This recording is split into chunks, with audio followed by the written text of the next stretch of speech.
But I know that there's some terrible things that happen in Gauteng about other murder cases in Gauteng that seems to have been squashed somehow, that this team is picking up. That seems to be an issue, which is, for me, the interesting one that is coming up. So obviously there will be many people involved. That's why I said senior officers are involved. And I know for a fact that the senior officer starts from a brigadier, so there is a brigadier involved. Look, let me explain again.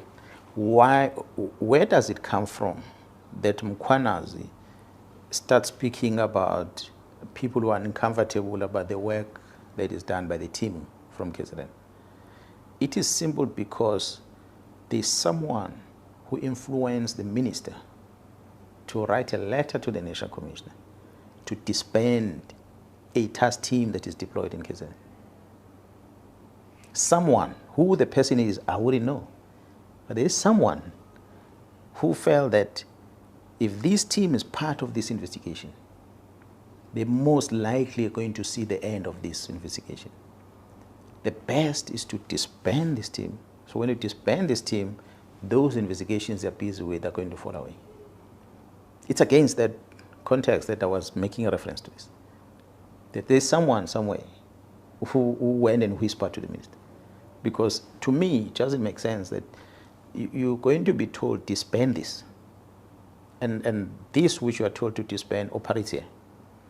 And the Constitution of the Republic, under Section 207 of the Constitution, the National Commission is mandated in consultation with the executive in the province to appoint a man or a woman to oversee and manage the policing in that particular province. So in this case, it is me, for now, until the National Commission decides otherwise. It is me. So when I'm here and the investigation that is done by this task team is done in this province, which I must account to the 12 million people, the citizens of this province, I must account. There's so many political parties that have been affected by this violence over time. I must explain to them about our interventions in trying to stabilize and get rid of these political killings in this province.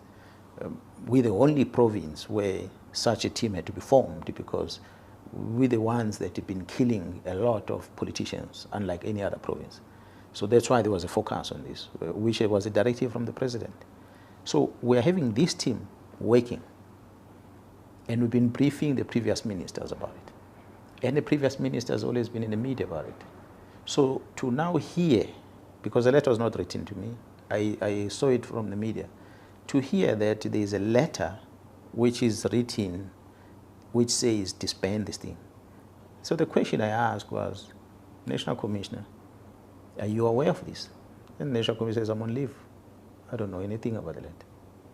I said, but there's letter in the public space. Maybe you need to find out from the minister whether is, or from your office, whoever is acting, whether is there such a letter that came to your office?